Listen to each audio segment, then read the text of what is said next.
Game ka ba dito? Game. O, yan. Stel Ajeros, real name. Nung bata ako medyo nahihiya ako sabihin. Pero ngayon sobrang proud na kasi ang unique pala talaga. Kasi yung real name ko po, Stelvester Quitales Ajero. Pinangalan ka kay Sylvester Opo, Stallone yung daw? nanay ko po Kay fan. Rambo? May poster kami sa bahay ni Rambo. Next. Sylvester Ajeros, Love Life. Love Life. Oh, hindi ako nagtanong yan, Sa ha? tingin, wala po eh. Ako po kasi, as a partner, ayoko nung maghahati ako ng sobrang dami tapos hindi ko na siya mapapansin. Kaya ganun. Sino ba hinahanap mo? Anong qualities? Wala naman po eh, basta mahal lang po ako. Okay. Stel Ajeros, Pets. Pets. Meron po akong dalawang cats. Si talaga? Naya at si Peachy po. Gusto So, po nila animal ng- lover si Stel. Opo. Stel, Last po, okay. Stel Ajeros, age. Age. Ako po ay 28 years old na po. 28 ka na? 28, opo. Oh, hard to believe, ah. Going 29. At dahil ngayong June 16 ang 29th birthday ni Stel, para sa kanya, meron kaming inihanda. Surprise. May surprise? Oh, ayaw niya nagugulat, kaso may surprise. Ayoko pong nagugulat, pero may Oo. surprise. May papasok sa room. Sabi mo Happy eh. birthday to Happy birthday you. to me. Walang iba kundi ang kanyang tatay June at nanay Maylene. Ay, tatay ko pala to! Nagulat ako! Tatay ko pala! Birthday! Happy birthday! Nagulat ako! Sila pala! Happy birthday to you! Sa cake po ko nakatingin eh. Tapos Oo nga, pagtingin ko, hindi- tatay ko pala yung may hawak. Late nga na nakita na tatay niya pala may hawak Oo. ng cake. Ay, hello po, Ma'am Jessica.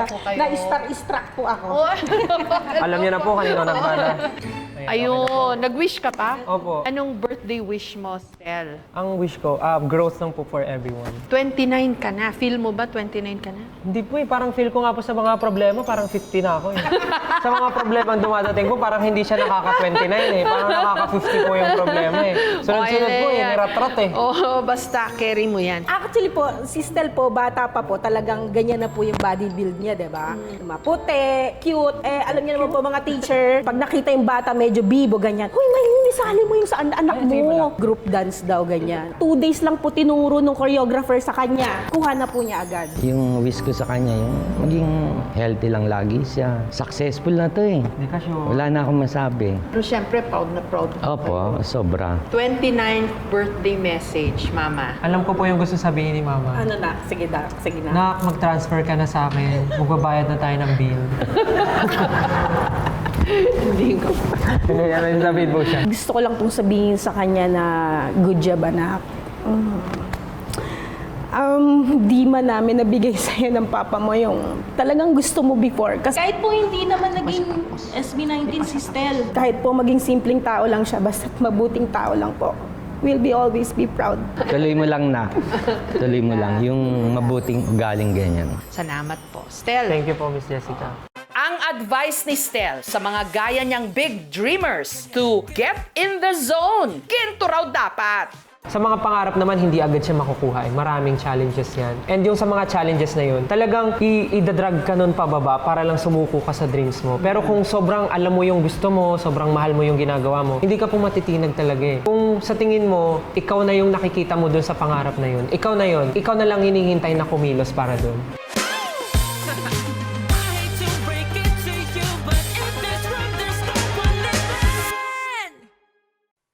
Thank you for watching, mga kapuso. Kung nagustuhan niyo po ang videong ito, subscribe na sa GMA Public Affairs YouTube channel.